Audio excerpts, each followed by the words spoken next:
der Ärzte, die Aufregung über eine neue Krankheit entdeckt zu haben, aber selbst nicht zu bemerken,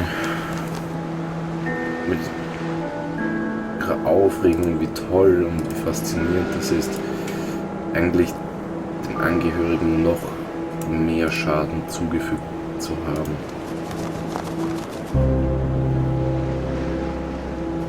Ich versuche jetzt irgendwie da weiterzukommen.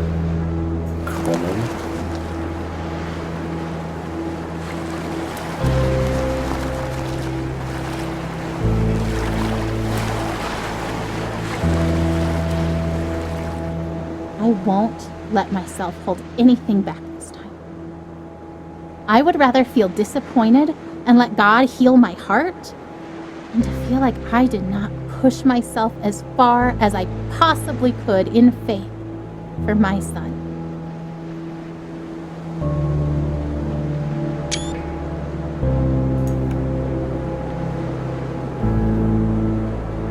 It was easier to believe that God would win this battle for Joel when the dragon Joel was facing was blurry, seen from a great distance up on a hill very far away. Now the dragon Joel is facing is close enough for us to begin to see every scale and scar. We can feel its breath. If we were confident before because we weren't quite sure what we were facing, then our confidence was misplaced. When the dragon becomes more real, then our God must become even bigger, even more real to us. Our faith must grow to match our circumstances. We must not, no matter how tempting, try to shrink our circumstances to match our perception of God.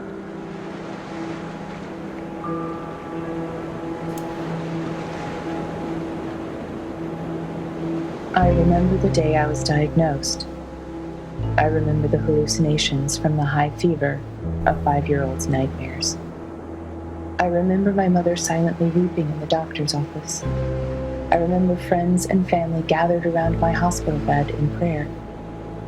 I remember the 2-hour ambulance ride to St. Jude where they could better care for me. I remember the 2.5 years of weekly chemo treatments, the numerous lumbar punctures and bone marrow aspirates. I remember Doctors Bell, Dahl, and Kalwinski, nurses Jean, Judy, and Dale, Miss Chris in social work, Darlene in travel, all part of the team that cared for me. I am a walking memorial to their successes. I remember the other patients I'd see each time I went to the hospital for chemo. I remember when some stopped coming. I knew what that meant. I remember the years of summer camp for children with cancer, children like me. I remember their laughter and the midnight talks of fears and joys, normal kid stuff. Some less so. I remember when some stopped coming. I knew what that meant. But I remember them. I am, and other survivors are, memorials to those who lost their fights.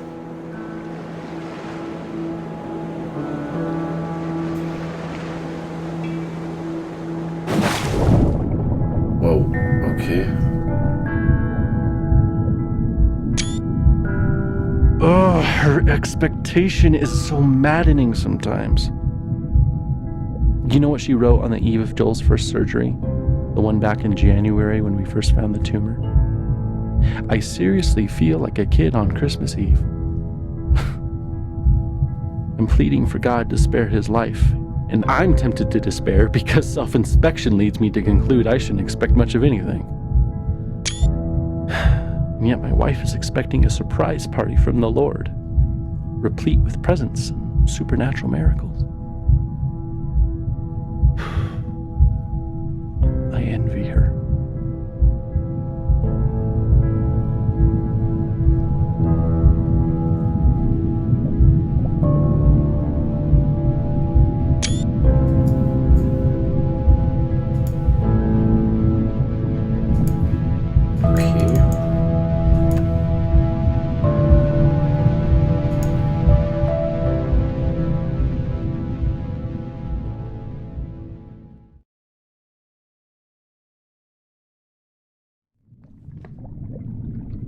Joel, the baby knight. Hop in bed, boys. Let's go.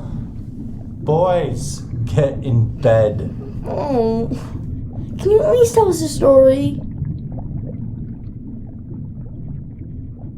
Press button to start the Dragon Cancer. Sure. Okay. This is the story of a very brave knight named Joel. Joel the baby knight? Yes, Joel the baby knight. But he's also Joel the very brave knight. And he was being chased by a dragon named Cancer.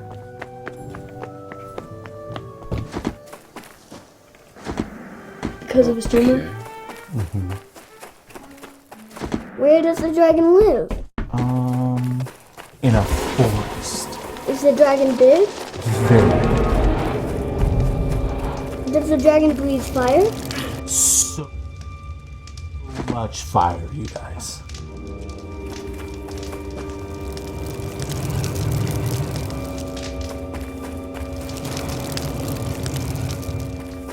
So, Joel has armor, like a sword and a shield and stuff? Ooh, or maybe a spear?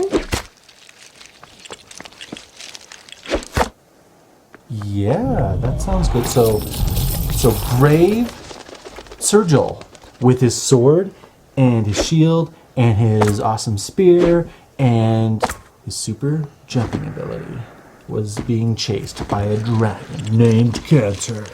What other superpowers does he have? He also has grace. That's not a superpower. It's the best superpower. Do you guys know what grace means? Yeah, it's kind of like help. Yeah, it's kind of like help. You know, and he's not the only one who's ever tried to fight this dragon. Some very brave knights have fought this dragon and lost. And some are able to drive the dragon off. And they can go home and they can quit fighting for Joel's been fighting this dragon for a long time, huh? A long time. But Joel found a nice empty cave where he could rest. And it seemed like the dragon couldn't find him.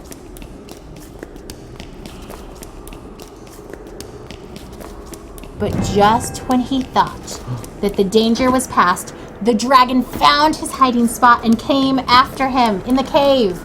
Nein! Well, that dragon's going to kill Joel. Joel's going to lose. Why do you say that? Because Joel is just a baby. Babies can't kill dragons. Boah, ich You're finde, right. ehrlich, das Can't Spiel kill ist a so dragon. Hammer. But that's the best part of this story.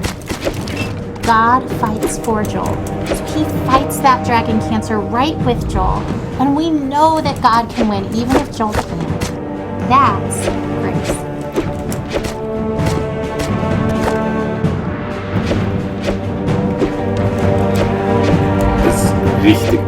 Das ist richtig aufwendig gemacht.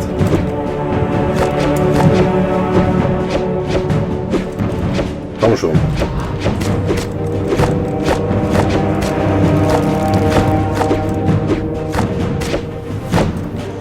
Das ist eigentlich schon fast so einfach. Ich bleibe nur auf ein. Was? Well, what about Tim from Church Mom? He died from cancer. Wasn't God fighting for him? Didn't he have grace? Of course, God fought for Tim too. Tim fought so well. He was so brave and so strong that God let him rest. It may have seemed like the dragon won because Tim died. But we know that Tim's in heaven and that he's with God and that God is so proud of him. So maybe for Tim, getting to be done fighting was grace.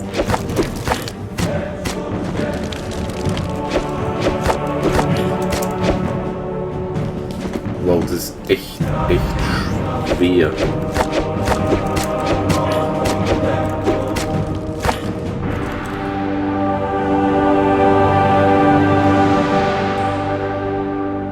Kann ich den Drachen irgendwie nicht so besiegen?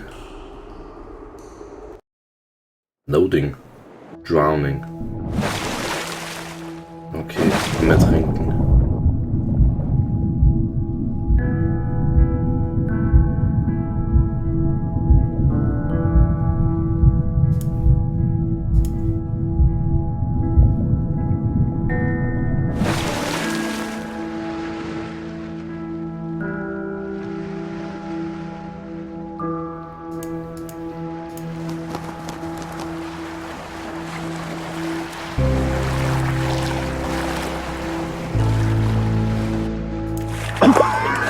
Ryan! Oh, Ryan, get in the boat. I can't.